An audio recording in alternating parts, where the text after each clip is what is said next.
I never wore Yeezys, that's a fact. Every week is fashion week for me.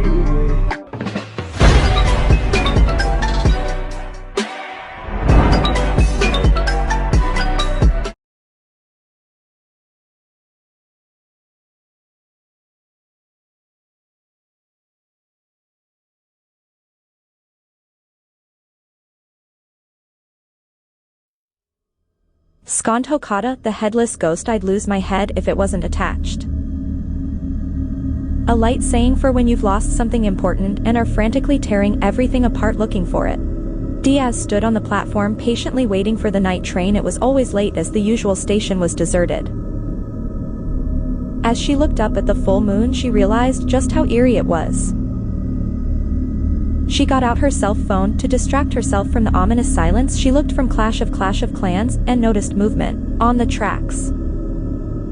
Dia moved closer to the edge of the platform, hoping it was a deer and not a potential mugger. Using the flashlight on her cell, she peered down the tracks and was horrified to see a person. "Hey," she called out in the darkness. She could only really make out the silhouette of a shortish looking person with their back to her. Without turning around, they replied, "Help me." Dia panicked. Someone asked for assistance, yet she couldn't see who they were and how she could get down to help them. Instead, immediately descending from the platform, "What do you need help with?" The person was now bent over on their hands and knees, and their answer came in a frantic tone, "Please, I've lost it, I can't find it, help." The voice was female. Dia peered down the tracks and couldn't see or hear any evidence approaching engine. Gingerly, she made her way over the shadowy figure, casting the light from her cell phone onto the tracks. Her stomach began to churn the closer she got, but she ignored her intuition. The person was still on fours, scrambling about looking for something on the ground. Something on the tracks. They raised an arm, beckoning Dia towards them. She edged closer as a strange smell caused her nostrils to flare. She moved her phone so the beam of light hit the person, but it seemed to go right through them. Her heart sped up as they began to rise. "What are you?" She began, but froze mid-speech when the figure finally turned around, revealing its true, no hideous form.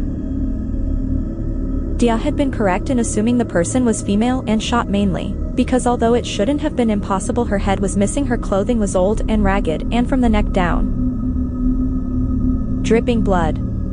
It was a Skondkhokata, a headless ghost, believed to be a spirit of those who died in a train accident from being decapitated. They are always searching for their missing heads. This one was pleading Dia to help. She knew they could attack humans. Dia needed to run and get off the tracks and away from this entity. No good has ever come from conversing with the headless woman.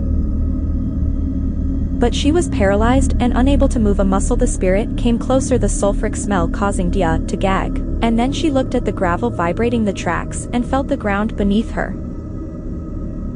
She heard the sound of an approaching train, saw the lights from the front of the engine. Thought she screamed, the dawning realization of her deadly location hitting her like a sledgehammer. She turned into a Skondkhokata.